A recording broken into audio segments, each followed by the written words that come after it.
एक बात है कि मैं आज यहाँ पे बैठ के बोल रहा हूँ कि और यंगस्टर्स को पॉलिटिक्स में आना चाहिए। जब मैं खुद अपने बारे में बात करूँ तो 2 चीज़ें हैं। पहली चीज़ ये है कि आई लाइक माय जॉब। मुझे कंपनीज़ में इन्वेस्ट करना, स्टॉक मार्केट्स, ये मैं बहुत टाइम 20 साल से कर रहा हूँ and I really love and enjoy my job.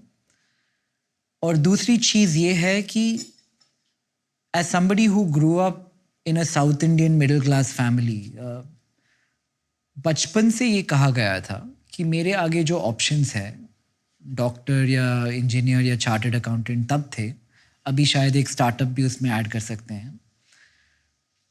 But हम सब लोगों के लिए politics is a dirty place. ये इतना इनग्रेन हो गया हमारी साइकी में कि ये बदलना बहुत मुश्किल है। और अगर मैं थोड़ा और सच कहूँ इसके बारे में, वो पॉलिटिशियन बनने के बाद वो एक चीज़ जो मैं बदलना चाहता हूँ, मुझे वो पता भी नहीं कि वो चीज़ क्या है। तो हम जैसे लोगों के लिए आप क्या करेंगे? मैं दूसरी तरह से देखता हूं।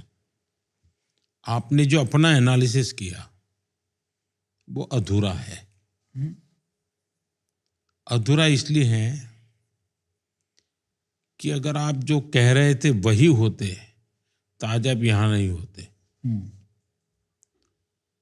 आपका एक एक मिनट रुपये पैसों का खेल होता। वो सब छोड़ छाड़ करके दिल्ली की ठंड में आप मेरे साथ अपना दिमाग खपा रहे हो।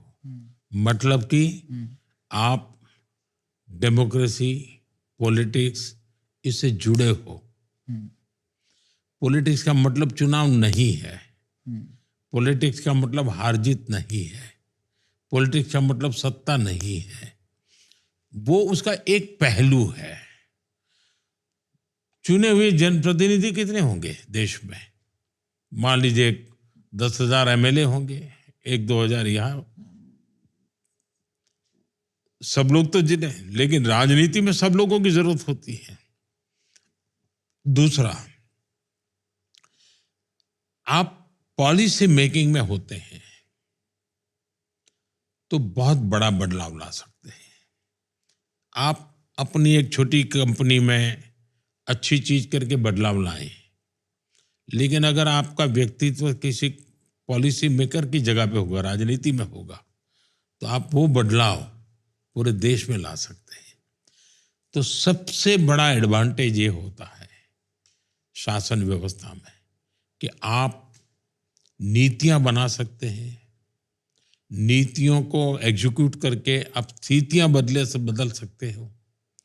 और अगर सही दिशा में हो और नेक ईमानदारी से करते हो तो आपको परिणाम नजर आते हैं। अब जैसे मैं बताऊं, हमारे देश में ट्राइबल के लिए तो काम हर सरकार करती आई है, लेकिन हमारे राष्ट्रपति जी द्रौपदी मुर्मू जी वो समाज के उस तबके से आती हैं। तो मैं जब भी उनसे मिलता था तो बहुत इमोशनल हो जाती थी।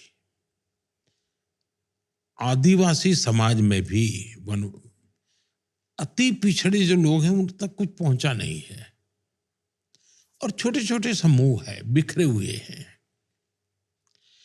उन्होंने मुझे कई बार कहा कुछ करना है। मैंने उनसे कहा कि आप मुझे गाइड कीजिए। तो उनके मार्गदर्शन में मैंने एक स्कीम बनाई, पीएम जनमन योजना। अब ये लोग ज्यादा से ज्यादा 25 लाख लोग हैं और वो भी 250 जगह पे हैं। पॉलिटिशियन के लिए काम का नहीं है क्योंकि उसे वोट मिलना नहीं है, जीत हार होनी नहीं है, लेकिन जीवन के लिए बहुत बड़ा है। द्रौपदी जी उस समाज को जानती थी, उन्होंने मुझे आग्रह किया और मैंने पीएम।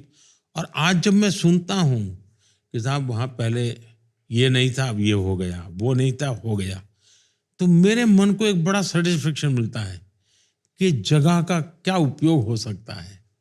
जिसको किसी ने नहीं पूछा उसकी पूजा करने का मुझे अवसर मिल गया। तो मैं राजनीति में, अगर आप कोई अच्छे निर्णय और सही समय पे निर्णय करते हैं तो कितना बड़ा परिवर्तन ला सकते हैं, इसका ये उदाहरण है जी।